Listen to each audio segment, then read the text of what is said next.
Hey, how's it going guys? Stefan is here. Welcome back for another video. So in today's video I need your help. So do I buy the Logitech G29 or do I buy the Trustmaster T248? Yes.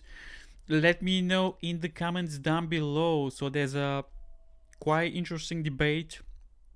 So these two wheels, sim wheels, are the most popular, I believe. And I'm very confused. I don't know, should I get the Logitech G29 or should I get the Trustmaster T248? Let me know in the comments down below. What do you think? Which is better? Logitech or Trustmaster?